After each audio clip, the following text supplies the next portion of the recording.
एक और next level का एक्सपोजर या तो डिस्क्लोजर क्या है कि रिसेंटली कुछ साल या तो 1-2 साल कब का है पता नहीं, लेकिन रिसेंटली ये एड वायरल हुई जिसमें गॉर्डन रामसे जो है बहुत फेमस कुक है, उनका ये एक एडवर्टीजमेंट चला जिसमें एरिया 51 को हाईलाइट किया गया कि एरिया 51 में वो होता है, ये होता है, और उसमें जितने भी सारे कुकिंग यूटेंसिल है वो सब एलियन टेक्नोलॉजी है करके। उसमें जो भी एक्टर है वो सामने आकर बताते हैं कि इंसानों को ये पता नहीं है कि जितने सारे फेमस ह्यूमन फिगर हैं, चाहे वो पॉलिटिकल हो, एंटरटेनमेंट हो, जितने फेमस लोग हैं इस धरती पर, उसमें बताया जा रहा है कि सारे के सारे एलियन हैं और वो सभी इंसान के रूप में ही हमारे साथ रहते हैं। तो ये डिस्क्लोजर का ये पहला स्टेप है जिसमें छोटे छोटे डोज में अब लोगों को क्लियरली बताया जा रहा है कि आपको कहीं स्पेस में जाने का जरूरत नहीं है एलियन को खोजने के लिए।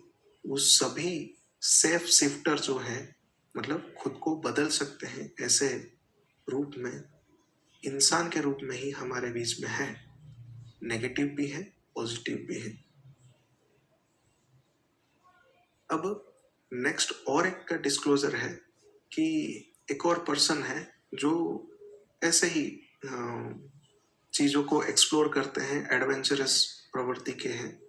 वो मार्स के वो वीडियोस को वो काफ़ी वो देखा करते थे। अभी रिसेंटली उन्होंने इंडिया में कहीं ऐसा वेदर सिस्टम होता है कि नहीं, वो वेदर को वो परख रहे थे, कंपेयर कर रहे थे क्या हो रहा है कर।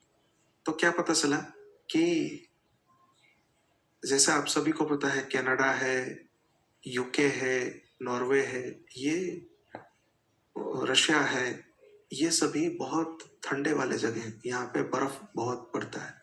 लेकिन इन सब के बीच में दो ऐसे देश हैं जैसे कि ग्रीनलैंड है, आइसलैंड है, ये सब जो है ये हेवी स्नोफॉल एरिया है। लेकिन कुछ कुछ समय ऐसा भी रहता है उसमें स्नो नहीं रहता है, क्लीन हो जाता है, पर ठंडी रहती है। तब वो जब वो एक्सप्लोर कर रहे थे गूगल अर्थ पे और दूसरे सैटेलाइट मैप से, तो दिखा कि ग्रीनलैंड जो है समर में भी आइस कवर है। तो हो असल में समर में कोई भी कंट्री में आप सभी को जनरल नॉलेज, कॉमन सेंस है कि बर्फ पिघल जाता है, लेकिन अभी भी वो सैटेलाइट मैप में दिखा रहा है कि बर्फ ढका हुआ। लेकिन वो जब जूम करके और अंदर देखते हैं तो जो बर्फ का जो लेयर है वो बादल जैसा ढका हुआ है। तो उनको डाउट हुआ कि यहाँ पे कुछ चीज हो रही है जिसको गवर्नमेंट ढक रहा है आइस के रूप में।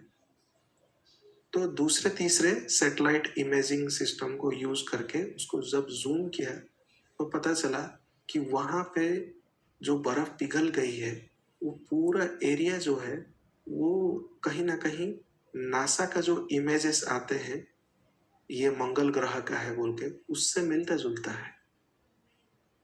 उनको वो इंटरेस्टिंग लगा, तो वो एरिया को वो बहुत क्लोजली ड्रैग करते हुए, माउस को ड्रैग करते हुए वो देखने लगे कि यहाँ पे कोई ह्यूमन रहते हैं या नहीं रहते।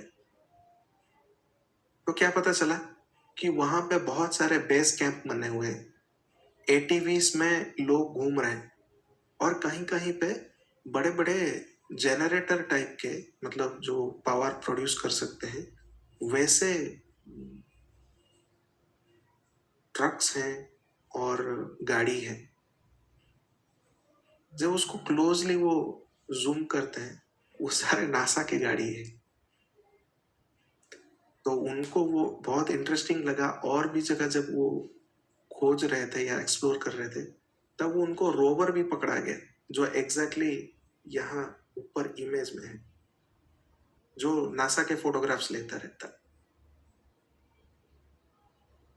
तो उन्होंने एक्सपोजर इस चीज को डिबंक किया कि आपको धोखा दिया जा रहा है कि स्पेस में मार्स को भी इंसान चला गया है या तो रॉकेट भेजा गया।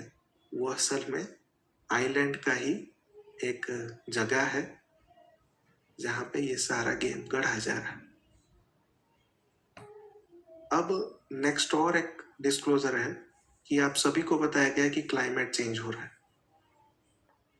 लेकिन जब जो जीआईएस डेटा है जिससे हम सैटेलाइट से सारे क्लाइमेट के ऊपर निगरानी रखते हैं, उससे पता चला है कि अंटार्कटिक में 17% और बर्फ जम रहा है पिछले 50 साल के अंदर। ये कोई पिघला नहीं है और बर्फ बढ़ रहा है। तो जो बर्फ दिखा है उसका डायरेक्टली सैटेलाइट इमेज जो है वो शेयर किया गया है कि देखिए 1979 में इतने बर्फ थे, 2025 में अब इतने बर्फ है। तो उसको वो खुलासा किया कि बर्फ झूठ नहीं बोलते हैं पर साइंटिस्ट जरूर झूठ बोलते हैं ऐसा कर। तो यहाँ से जो क्लाइमेट चेंज का भी जो यहाँ पे हर जगह चला रहे हैं, ये भी एक फियर का माहौल बनाने के लिए है। तो ये सत्य अगर आप तक पहुंच रही है, रेजोनेट हो रहा है, तो जो स्वर्ण युग है बहुत जल्द आ रही है, क्योंकि इससे और भी लोग जागृत होंगे। क्योंकि जो चीजें आपको स्क्रीन पर आपको इतने साल से माइंड प्रोग्रामिंग करके दिखाया जा रहा था, वो असल में एक झूठ है, माइंड प्रोग्राम है। चाहे वो फाइनेंस हो, मनी हो, रियलिटी हो, सभी चीजें।